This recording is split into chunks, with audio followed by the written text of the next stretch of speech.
Que a graça e a paz do Senhor Jesus sejam com todos. Bem-vindos ao canal Conhecer Jesus.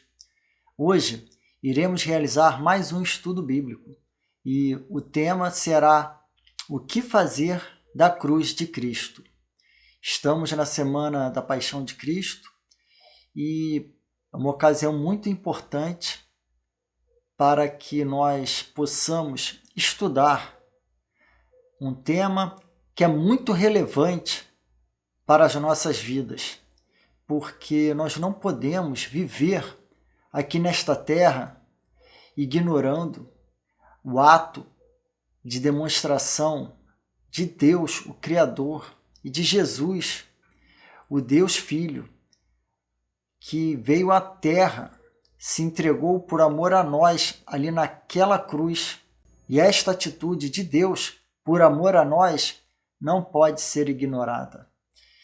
Mas, para aqueles que ainda não se inscreveram no canal, peço licença, já façam a sua inscrição, já deixam o seu like e dessa forma o YouTube ele vai entender que esse conteúdo é relevante e vai estar levando para mais pessoas esta palavra que o Espírito Santo reservou para nós. Mas antes, nós temos que destacar por qual motivo ou razão Cristo se sacrificou na cruz no Gólgota. John Piper, em seu livro A Paixão de Cristo, ele lista 50 motivos ou razões por qual Cristo foi ali na cruz do Calvário imolado por nós. Mas, em síntese, nós podemos afirmar que Jesus foi pendurado no madeiro para perdão de nossos pecados, como diz Efésios 1:7. Leiamos esta passagem. Nele temos a redenção por meio do seu sangue, o perdão dos pecados, de acordo com as riquezas da graça de Deus. E também podemos verificar que Romanos 5, 9 e 10 nos ensina que foi para a nossa justificação, reconciliação e salvação. Leiamos esta passagem também. Como agora fomos justificados por seu sangue, muito mais ainda por meio dele, seremos salvos da ira de Deus. Se quando éramos inimigos de Deus, fomos reconciliados com ele, mediante a morte de seu filho, quanto mais agora, tendo sido reconciliados, seremos salvos por sua vida. Assim, nós podemos verificar nestas duas passagens o propósito de que Cristo veio a cumprir ali na cruz do Calvário. Ainda neste livro, A Paixão de Cristo, que eu havia citado, John Piper, ele nos diz que o cancelamento de nossos pecados não é o mesmo que nos declarar justos. E esse cancelamento, ele tem de acontecer. É essencial para a justificação, porém, existe mais. Ser justificado em um tribunal é o mesmo que ser perdoado. A justificação não é apenas o cancelamento da minha injustiça, é também a imputação da justiça de Cristo sobre mim. Cristo cumpriu perfeitamente toda a justiça e então essa justiça passou a ser reconhecidamente minha quando eu confiei nele. Então fui contado como justo. Deus ele olhou a perfeita justiça de Cristo e me declarou justo, com a justiça de Cristo. Entendido o propósito da cruz de Cristo, após esta breve síntese, então nós podemos voltar à pergunta inicial. O que fazer da cruz de Cristo? Leiamos Mateus 27, de 33 a 44. Chegaram a um lugar chamado Gólgota, que quer dizer lugar da caveira, e lhe deram para beber vinho misturado com fel. Mas ele, depois de prová-lo, recusou-se a beber. Depois de o crucificarem, dividiram as roupas dele, tirando sortes, e, sentando-se, vigiavam-no ali. Por cima de sua cabeça colocaram por escrito a acusação feita contra ele: Este é Jesus, o Rei dos Judeus. 2 ladrões foram crucificados com ele, um à sua direita e outro à sua esquerda. Os que passavam lançavam-lhe insultos, balançando a cabeça e dizendo: Você que destrói o templo e o reedifica em 3 dias, salve-se. Desça da cruz, se é o Filho de Deus. Da mesma forma, os chefes dos sacerdotes, os mestres da lei e os líderes religiosos zombavam dele, dizendo: Salvou os outros, mas não é capaz de salvar a si mesmo. E é rei de Israel. Desça agora da cruz e creremos nele. Ele confiou em Deus, que Deus o salve agora, se dele tem compaixão, pois disse: Sou o Filho de Deus. Igualmente, o insultavam os ladrões que haviam sido crucificados com ele. Aqui nesta passagem bíblica, podemos observar os comportamentos de 4 grupos de personagens. O primeiro grupo foi o de soldados do governador. O segundo grupo, podemos dizer que foram os 2 ladrões crucificados ao lado de Jesus. O terceiro grupo era os que passavam. E o quarto grupo eram os chefes dos sacerdotes, os mestres da lei e os líderes religiosos.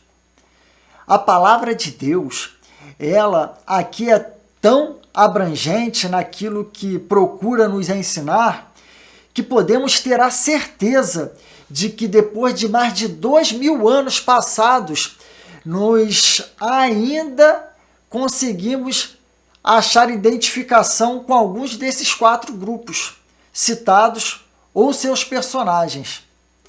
Com certeza, vocês irão verificar que em um destes grupos nós iremos estar enquadrados. Agora, talvez eu devo ter ofendido alguns em que o seu ego interior ele já exclamou: este seminarista Rodrigo, ele está totalmente equivocado. Então eu peço a gentileza de que permaneça conosco até o final, para a compreensão correta de minha afirmação, de que nós certamente estamos enquadrados em um destes 4 grupos anteriormente citados. Reflitamos atentamente quanto a qual grupo ou personagens nós estamos ou estaremos fazendo parte. Será que é do primeiro grupo, o grupo dos soldados do governador? Nos versículos 34 a 37, verificamos atitudes semelhantes à de muitas pessoas nos dias atuais. Quem sabe também das nossas atitudes nós podemos encontrar semelhança com a desses soldados. Leiamos estes versículos 34 a 37, do 33 ao 37. Chegaram a um lugar chamado Gólgota. Aqui eu faço menção que lá no versículo 27, do mesmo Mateus 27, que diz os personagens que estão praticando essa ação. Lá começa o versículo dizendo: Então os soldados do governador levaram Jesus ao pretório e reuniram toda a tropa ao seu redor. Ali iniciam-se um conjunto de ações praticadas pelos soldados. Já vamos direto aqui para o versículo 33. Chegaram a um lugar chamado Gólgota, que quer dizer lugar da caveira, e lhe deram para beber vinho misturado com fel. Mas ele, depois de prová-lo, recusou-se a beber. Depois de o crucificarem, dividiram as roupas dele, tirando sortes, e sentando-se, vigiavam-no ali. Por cima de sua cabeça, colocaram por escrito a acusação feita contra ele. Este é Jesus, o Rei dos Judeus. No versículo 34, nos atentemos a este trecho em especial. Lhe deram para beber vinho misturado com fel.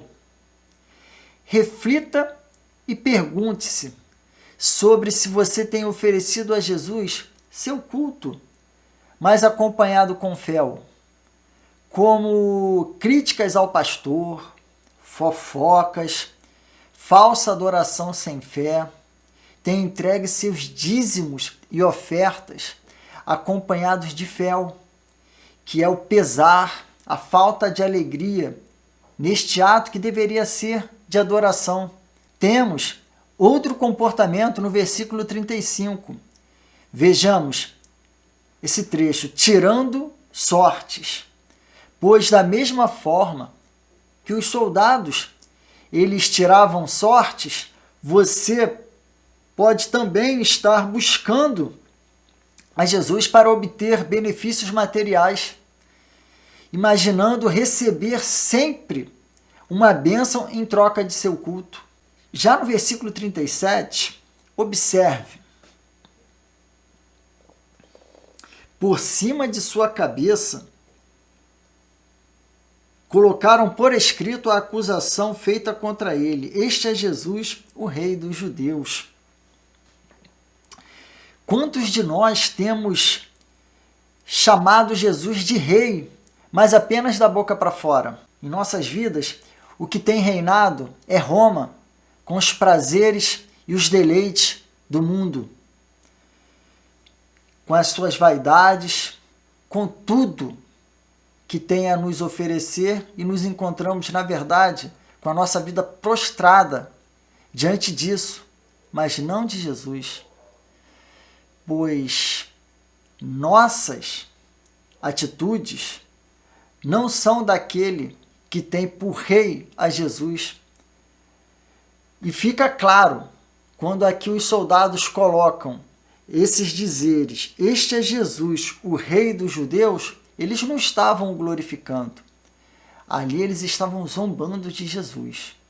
E da mesma forma, aqueles que pegam e buscam para si o rótulo, este é Jesus, o meu Salvador, quando na verdade o que reina na sua vida, o que governa a sua vida é o mundo, esse título que ele procura chamar para si, de que Jesus é o seu rei, de que Jesus é o seu salvador, isso na verdade quando ele evoca esse título para ele, ele está fazendo zombaria do nome de Jesus, porque o mundo vê e já identifica. Na verdade, ali, na vida daquela pessoa, é apenas um rótulo, o título de cristão, porque quem reina e governa na vida dele, na verdade, é o mundo.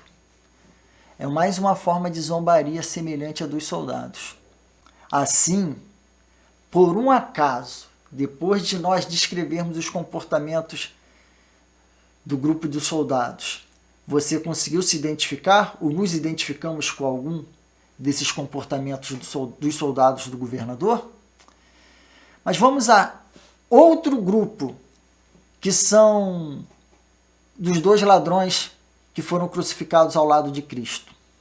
No versículo 44, nós verificamos o seguinte trecho. Igualmente, o insultavam os ladrões que haviam sido crucificados com ele.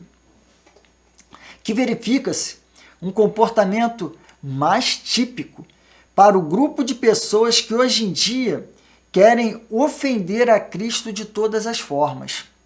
Estas se encontram totalmente perdidas, como os ladrões se encontravam ali na cruz, em condenação. E da mesma forma, vemos ataques na televisão à pessoa de Cristo. Já vimos pessoas defecando na cruz, no sambódromo, no carnaval anterior à pandemia. Nós verificamos ofensas a Cristo ali sendo praticadas da forma mais explícitas possíveis. E outras manifestações, até, pasmem, de cristãos, que acabam insultando a Cristo por meio de seus maus testemunhos diante do mundo. Visto o que tem ocorrido no meio da política, cujos títulos são de pastores, mas que, na verdade, eles levam o nome de pastores de Cristo. E o que estão fazendo é uma vergonha. Por um acaso, nos identificamos com o grupo de ladrões que haviam sido crucificados? Agora vejamos o comportamento dos que passavam diante da cruz, desse terceiro grupo. Nos versículos 39 e 40, lê-se: os que passavam lançavam-lhe insultos balançando a cabeça e dizendo: você que destrói o templo e o reedifica em 3 dias, salve-se, desça da cruz se é filho de Deus. Lançavam-lhe insultos, balançando a cabeça e dizendo: se é filho. Estes suscitavam dúvidas quanto a Cristo ser quem ele dizia quem era. Quantos temos faltados com a fé na palavra de Deus? Lemos os versículos que dizem que Deus está no controle do universo e, por consequência disso, de nossas vidas, que Ele cuida de nós, nos guarda, que Jesus é o mesmo ontem, hoje e eternamente, mas, às vezes, duvidamos que Ele pode curar doentes e operar milagres nos dias de hoje, ou não é?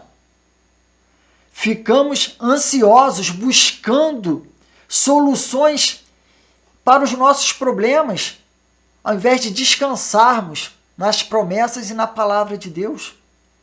Isso, onde entra a dúvida, não há fé. Temos que aprender a confiar na palavra de Deus, nas suas promessas. Por um acaso, você e eu também nos identificamos com este terceiro grupo, que é o grupo dos que passavam diante da cruz de Cristo? Por fim, vejamos os comportamentos dos religiosos da época da crucificação de Jesus, que é o quarto grupo. Nos versículos 41 em diante. Da mesma forma, os chefes dos sacerdotes, os mestres da lei e os líderes religiosos zombavam dele, dizendo: salvou os outros, mas não é capaz de salvar a si mesmo.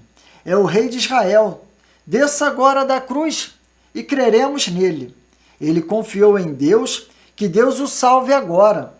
Se dele tem compaixão, pois disse: sou o Filho de Deus. Eles zombavam de Cristo, estipularam uma condição a Cristo para poder crerem nele, pois se ele se salvasse, ou Deus o salvasse, o tirando da cruz, eles passariam a crer em Jesus. Mas era mentira, pois este mesmo Jesus já tinha realizado maravilhas, muitos milagres ali na frente deles, e eles mesmo assim não creram. Eles ouviram, eles presenciaram, mas eles eram de dura cerviz. Eles não acreditaram. Então, se Jesus descesse ali da cruz, eles também não acreditariam nele, pois eles eram hipócritas e mentirosos. Da mesma forma, quantos de nós temos estipulados condições a Jesus, tais como: se eu receber algo, ou quando acontecer determinada coisa, eu irei crer verdadeiramente em Jesus e segui-lo. Então, meus amados, com qual destes 4 grupos de personagens ou personagem você se identificou? Ou nos identificamos? E nestes personagens, eu chamo a atenção para um em especial. Qual será? É um daqueles 2 ladrões que foram crucificados ao lado de Cristo. Leiamos Lucas 23, de 39 a 43. Um dos criminosos que ali estavam pendurados lançavam-lhe insultos. Você não é o Cristo? Salve-se a si mesmo e a nós. Mas o outro criminoso o repreendeu, dizendo: Você não teme a Deus, nem estando sob a mesma sentença?